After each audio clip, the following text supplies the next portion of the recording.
तो 8 अप्रैल को हिंदी अनिवार्य का पेपर देने वाले राजस्थान के 12वीं क्लास के सभी विद्यार्थी कृपया ध्यान दें।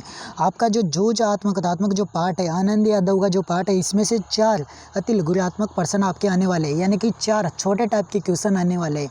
तो उनमें से मैं 14 मोस्ट इंपॉर्टेंट क्वेश्चन आपको बताने वाला हूँ। तो इन क्वेश्चनों को थोड़ा अच्छे से आप पढ़ लीजिएगा, क्योंकि इनमें से ज़्यादातर संभावना है कि इनमें से क्वेश्चन आपके आ सकते हैं। तो पहला क्वेश्चन है कि लेखक की कक्षा में मॉनिटर का क्या नाम था। जो लेखक की जो कक्षा थी उसमें मॉनिटर कौन था, तो आपको पता होगा कि वसंत पाटिल उस क्लास का मॉनिटर था। क्वेश्चन नंबर 2, उपन्यास के शीर्षक जूझ का क्या अर्थ है, यानी कि जूझ का क्या अर्थ है, तो जूझ का अर्थ है संघर्ष। क्वेश्चन नंबर 3, जूझ उपन्यास मूलतः किस भाषा में रचित या रचितवान है, तो इसका राइट आंसर होगा वह मराठी भाषा में। यानी कि जूझ उपन्यास है, ये उपन्यास है, ये भी याद रखिएगा कि जूझ कोई कहानी नहीं है बल्कि ये उपन्यास है और ये मराठी भाषा में रचित है। क्वेश्चन नंबर 4, जूझ पाठ के लेखक कौन है। जूझ पाठ के लेखक है डॉक्टर आनंद यादव।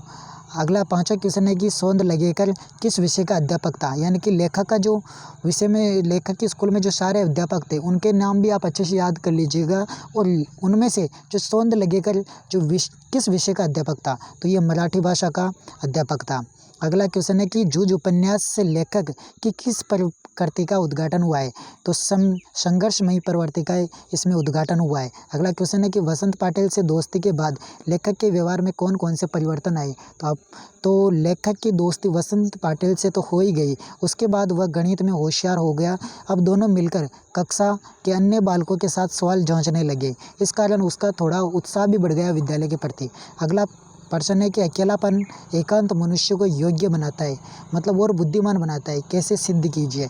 तो एकांत मनुष्य में एकाग्रता बढ़ जाती है, यानी कि सोचने समझने की बुद्धि बढ़ जाती है, वह अपने लक्ष्य के प्रति समर्पित हो जाता है।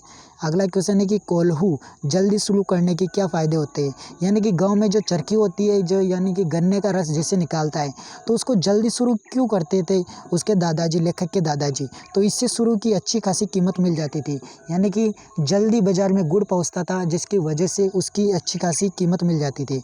अगला क्वेश्चन है कि 10वां कि दादा के लिए क्या सम्मान की बात थी। दादा के सम्मान लिए ये सम्मान की बात थी कि देसाई जी ने उनको बुलाया था, बुलावा भेजा था, क्योंकि लेखक और उसकी माँ वहाँ पर मतलब दादा के बारे में बताने गए थे, तो उन्होंने बुलावा भेजा था कि अपने दादा को यहाँ पर शाम को भेजना। अगला क्वेश्चन है कि लेखक कौन सी कक्षा में जाकर बैठने लगा, उसके नाम के आगे कौन सी टिप्पणी लगी हुई, तो लेखक 5वीं कक्षा में जाकर बैठ गया, उसके नाम के आगे 5वीं नापास की टिप्पणी लगी हुई थी। क्या लगी हुई थी, नापास की टिप्पणी, इसको अच्छे से याद रखिएगा। तो अगला क्वेश्चन है कि लेखक का पाठशाला में विश्वास क्यों बढ़ने लगा, क्यों लेखक वापस पाठशाला जाने लगा अच्छी तरीके से, तो इसलिए क्योंकि मास्टरों के अपनेपन का व्यवहार तथा वसंत पाटिल की अच्छी दोस्ती के कारण लेखक का पाठशाला में विश्वास बढ़ने लगा। यही मुख्य कारण था पाठशाला में विश्वास बढ़ने का लेखक की ओर। तो अगला क्वेश्चन है कि कविताओं के साथ खेलते हुए लेखक को कौन सी 2 बड़ी शक्तियाँ प्राप्त हुई थी, तो पहली शक्ति थी अकेलेपन से कोई ऊब नहीं होती थी। लेकिन पहले तो वो अकेला रहता था, तो पता नहीं कैसे रहता था, लेकिन अब उसे अकेला रहना अच्छा लगा था। दूसरा है कि लेखक ने इन कविताओं को अपनी खुद की चाल में गाना शुरू किया था, अपनी खुद की धुन में, अपनी खुद छंद बनाकर छंदों के लय के साथ मतलब वो शुरू किया था उसने। अगला क्वेश्चन है कि मास्टर जी ने अपनी कौन सी कविता लिखी जिससे लेखक अत्यंत प्रेरित हुआ, तो मास्टर जी ने अपने दरवाजे पर छाई हुई मालती की बेल पर एक कविता लिखी जिससे लेखक अत्यंत प्रेरित हुआ।